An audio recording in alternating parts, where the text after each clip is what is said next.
মার্কেটে এখন ভালো কারেকশন চলছে। নিফটি তার হায়ার লেভেল থেকে প্রায় 10%-এর বেশি কারেকশন দেখিয়েছে। আমাদের প্রত্যেকের পোর্টফোলিও অনেকটা নিচে এসেছে। পোর্টফোলিওর বেশিরভাগ স্টকই আমরা দেখতে পাচ্ছি 20 থেকে 50%-এর মতন ডিক্লাইনে ট্রেড করছে। আমাদের পোর্টফোলিওয়ে যদি আমরা নিফটি 20কে হোল্ড করে থাকি, সেখানে আমরা দেখতে পাচ্ছি 10 to 11%-এর মতনই কারেকশন এসেছে। নিফটি 20 নিফটির মতনই কিন্তু কারেকশন দেখিয়েছে। আজকের ভিডিওয়ে আমি নিফটি 20 অর্থাৎ নিফটি ইটিএফ নিয়ে আলোচনা করব। অলরেডি ইটিএফ নিয়ে আমার অনেকগুলো ভিডিও আপনাদের সাথে শেয়ার করেছি। এর জন্য এই ইটিএফের যে প্লেলিস্টটা আছে সেটা তৈরি করা আছে। চাইলে আপনারা এই প্লেলিস্টটা একবার দেখে নিতে পারেন। কিভাবে ইনভেস্ট করবেন এবং কিভাবে ট্রেড করবেন সব কিছু বিষয় নিয়ে এই প্লেলিস্টে আলোচনা করা হয়েছে বিভিন্ন ভিডিওর মাধ্যমে। এই প্লেলিস্ট আমি এন্ড স্ক্রিনে দিয়ে রাখবো, আপনারা যদি চান সেখান থেকে একবার দেখে নিতে পারেন। আমি রিসেন্ট মিউচুয়াল ফান্ড নিয়ে একটা ভিডিও আপনাদের সাথে শেয়ার করেছিলাম। তার পরিপ্রেক্ষিতে বিভিন্ন ভিউয়ার্সরা কমেন্ট করেছেন। তারা জানতে চেয়েছেন বিগিনার্সদের জন্য কোথায় ইনভেস্ট করলে রিস্ক থাকবে না।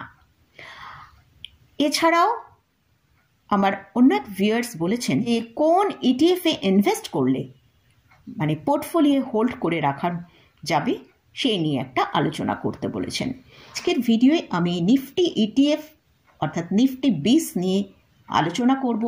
সেখানে কীরকম আমরা কম রিস্কে আমরা ইনভেস্টমেন্ট করতে পারবো সেই বিষয় নিয়ে আলোচনা করব। তাহলে চলুন ভিডিওটা শুরু করা যাক। আমি নিরুপমা শেয়ার শেখো চ্যানেলের পক্ষ থেকে সকল বন্ধুদের স্বাগত জানাই। আর চ্যানেলে যদি ফার্স্ট টাইম ভিজিট করে থাকেন তাহলে অবশ্যই চ্যানেলটা সাবস্ক্রাইব করে নেবেন আর পাশে থাকা বেল আইকনটা প্রেস করে রাখবেন। আমি ভিডিও আপলোড করার সাথে সাথে আপনাদের কাছে ভিডিওটা পৌঁছে যাবে। আর ভিডিওটা যদি ভালো লাগে অবশ্যই লাইক এবং কমেন্ট করতে ভুলবেন না। প্রথমেই বলি, স্টক মার্কেটে ইনভেস্ট করা মানে সেখানে রিস্ক থাকবে। খুব অল্প রিস্ক হলেও কিন্তু সেখানে রিস্ক থাকবে। তাই আমরা কিন্তু স্টক মার্কেটে সম্পূর্ণভাবে রিস্ক ফ্রি বলতে পারি না। আজকের ভিডিওয় আমি নিফটি ইটিএফ অর্থাৎ নিফটি 20 নিয়ে আলোচনা করব। সেখানে কিন্তু সামান্য পরিমাণ রিস্ক আছে, এটা ধরে নিয়েই আমাদের ইনভেস্টমেন্ট করতে হবে। যেমন আমরা প্রতিনিয়তই বেঁচে থাকার জন্য কিছু রিস্ক আমাদের থাকে, সেরকম অল্প রিস্ক নিয়ে এই নিফটি ইটিএফ বা নিফটি 20-এ ইনভেস্টমেন্ট করতে হবে। নিফটি ইটিএফ এবং নিফটি 20 এই দুটো কিন্তু একই। নিফটি 20 কি সেটা নিয়ে কিন্তু ডিটেলসে আমি আমার আগের ভিডিওগুলোয় আলোচনা করেছি। নিফটি 20 নিয়ে আমি অল্প কিছু এখানে আলোচনা করছি। যে আমরা যেমন স্টক মার্কেটে স্টকে যেরকমভাবে ট্রেড করি বা ইনভেস্ট করার জন্য আমরা বিএসসি এবং এনএসসি এই দুটো এক্সচেঞ্জের মাধ্যমে কেনাবেচা করি, সেভাবেই নিফটি 20কেও আমরা এই দুটো এক্সচেঞ্জের মাধ্যমেই কেনাবেচা করতে পারবো। নিফটি মার্কেটে প্রতিদিন ট্রেড হয়, সেরকম নিফটি 20ও মার্কেটে প্রতিদিন ট্রেড হচ্ছে। তো আমরা জানি নিফটিকে কিন্তু আমরা ট্রেড করতে গেলে নয় আমাদের ফিউচার অপশানে ট্রেড করতে হবে অথবা মিউচুয়াল ফান্ডের আন্ডারে গিয়ে আমাদের কিনতে হবে। তাই আমরা যদি ডাইরেক্ট নিফটিকে কিনতে চাই তাহলে কিন্তু আমাদের নিফটি ইটিএফ বা নিফটি 20-এর মাধ্যমে আমাদের বাই করতে হবে। নিফটি তৈরি হয়েছে টপ 50 ইন্ডিয়ার টপ 50 কোম্পানি নিয়ে। এইসব কোম্পানিগুলো যেরকম পারফরমেন্স করে নিফটিও কিন্তু সেই রকমভাবেই ওপরের দিকে মুভ করে। আবার নিফটি যেরকম মুভ করে নিফটি 20ও সেইভাবেই ওপরের দিকে মুভ করে। তাই আমরা নিফটি 20-এ ট্রেড বা ইনভেস্টমেন্ট যাই করি না কেন আমাদের কিন্তু নিফটি 50 চার্টই ফলো করতে হবে। আমরা যদি নিফটি 50 চার্ট দেখি সেখানে দেখছি নিফটি 11%-এর মতন ডিক্লাইন হয়েছে এবং নিফটি 20কেও যদি দেখি সেখানেও আমরা দেখতে পাচ্ছি নিফটি 20-এর চার্টে সেখানেও আমরা 11%-এর মতনই ডিক্লাইন এসছে। তাই স্টকের মধ্যে যেরকম আমরা ভালো আপসাইড দেখতে পাই সেরকম কিন্তু স্টকের যখন কারেকশন আসে সেক্ষেত্রেও আমরা কিন্তু 40%, 50%, 70%-এর মতন কারেকশান দেখতে পাই। আর নিফটি 50 কখনোই কিন্তু জিরো হতে পারে না, কিন্তু স্টকের ভ্যালু অনেক পেনি স্টক আছে, সেই সব স্টক যদি আমরা দেখি হায়ার লেভেল থেকে অনেক লোয়ার প্রাইসে ট্রেড করছে এখনও। তো সেক্ষেত্রে কিন্তু স্টকের প্রাইস জিরো হতে পারে। তাই নিফটি 20-এ কিন্তু রিস্ক অনেক কম, তবে এখানে কিন্তু আমরা একটা স্টেবল রিটার্ন ইয়ারলি দেখতে পাই। যেমন ইয়ারলি হয়তো এখানে 14 থেকে 15% রিটার্ন আমরা প্রত্যেক ইয়ারে দেখতে পেতে পারি। এবারে আসছি নিফটি ইটিএফে ইনভেস্টমেন্ট কিভাবে করবেন। প্রথমে যে ইনভেস্টমেন্টের কথা বলবো, অবশ্যই সিস্টেমেটিক ইনভেস্টমেন্ট প্ল্যানের মাধ্যমে আপনি ইনভেস্ট করতে পারেন।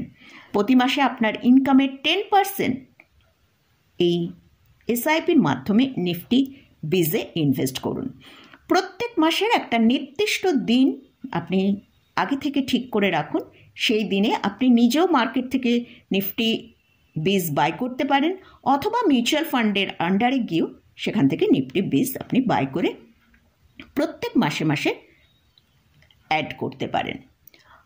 এছাড়াও আপনার যদি মার্কেটকে নিয়মিত ওয়াচ করার সময় থাকে, তাহলেও আমার একটা ভিডিও তৈরি করা আছে যে কিভাবে আপনি নিজে বা নিফটি 20 যাকে প্রত্যেক মাসে একটা কিভাবে বাই করবেন সেটা নিয়ে একটা আলাদা ভিডিও করা আছে, সেই ভিডিওটা একবার দেখে নিতে পারেন। সেকেন্ড যেটা আসছি সেটা হচ্ছে লামসাম ইনভেস্টমেন্ট। যদি আপনি লামসাম ইনভেস্টমেন্ট করতে চান, তাহলে যখনই মার্কেটে ভালো কারেকশান আসবে তখন কিন্তু আপনি ইনভেস্ট করুন। এর জন্য আমাদের নিফটি উইকলি চার্টটা ফলো করতে হবে। যেমন আমরা যদি লাস্ট 5 বছরের দেখি, সেখানে আমরা দেখতে পাচ্ছি 2020-তে একটা বড় ক্র্যাশ এসেছিল। এরকম বড় ক্র্যাশ আসলে অবশ্যই কিন্তু বড় একটা লামসাম ইনভেস্ট করার কথা চিন্তা ভাবনা করতে পারেন। এছাড়াও আমরা মার্কেটের মধ্যে যখনই দেখব উইকলি চার্টে নিফটি 5 থেকে 6%-এর মতন কারেকশান দেখাতে শুরু করেছে, সেই জায়গা থেকে কিন্তু আমরা লামসাম ইনভেস্টমেন্ট শুরু করতে পারি। যেরকম নিফটি নিচের দিকে আসবে, সেরকম আমরা 3-4টে ইনস্টলমেন্টে নিফটিকে বাই করে রেখে দিতে পারি। তারপর যখন মার্কেট আবার এখান থেকে ওপরের দিকে মুভ করতে শুরু করে দেবে, তখন কিন্তু আমাদের লামসাম ইনভেস্টমেন্ট বন্ধ করে দিতে হবে। আমরা যেমন 2022-এ দেখেছিলাম 14%-এর মতন মার্কেটে কারেকশান এসেছিল। এখন আমরা মার্কেটের মধ্যে দেখছি প্রায় 11%-এর মতন অলরেডি কারেকশান এসে গেছে। এইরকম কারেকশানগুলোতেই কিন্তু লামসাম অ্যামাউন্টকে ইনভেস্ট করলে রিটার্নটা খুব বড় আসবে। যখন আপনি 5 বছর 10 বছর পর সেখান থেকে রিটার্নটা পাবেন, তখন কিন্তু ভালো একটা রিটার্ন আপনি এই লামসাম অ্যামাউন্ট থেকে পেয়ে যাবেন। আর এসআইপির ক্ষেত্রে যেহেতু আপনি রেগুলার ইনভেস্ট করছেন, তাই কিন্তু আপনার প্রাইসটা অ্যাভারেজ অলরেডি হয়ে যাচ্ছে। সেক্ষেত্রেও কিন্তু আপনি 5 বছর 10 বছর পর একটা ভালো রিটার্ন পেয়ে যাচ্ছেন। তাই লামসাম ইনভেস্টমেন্ট যখনই করবেন, তার জন্য কারেকশানের জন্য কিন্তু আমাদের ওয়েট করতে হবে। যেমন আবার আমরা 2023-এ দেখেছি মার্কেটে মাত্র 6%-এর মতন কারেকশান এসেছে। ঠিক আছে, কোনো অসুবিধে নেই। যখন আবার মার্কেটে এই 6% কারেকশান যেটা এলো, সেখানে আমি যতটা হলো আমার ইনভেস্টমেন্ট করে রাখলাম। বাকি যে টাকাটা থাকবে সেটা যখন মার্কেটে আবার বড় কারেকশান আসবে পরবর্তীকালে, সেখানে আমরা বেশি করে ইনভেস্ট করব। তো মোটামুটি এই প্রসেসে যদি ইনভেস্টমেন্ট করা যায়, রিটার্নটা কিন্তু খুব ভালো আসতে পারে। মোটামুটি আপনারা যে সব বিষয়গুলো আমার কাছে জানতে চেয়েছিলেন, আশা করছি সেই সব বিষয়গুলো আপনাদের কাছে ক্লিয়ার করতে পারলাম।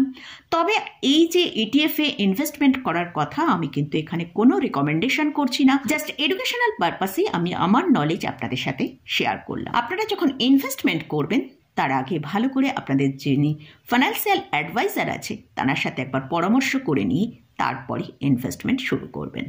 তো মোটামুটি আজকের মতন ভিডিওটা এখানেই শেষ করছি। ভিডিওটা যদি ভালো লাগে অবশ্যই লাইক করবেন, শেয়ার করবেন, সাবস্ক্রাইব করবেন। ধন্যবাদ।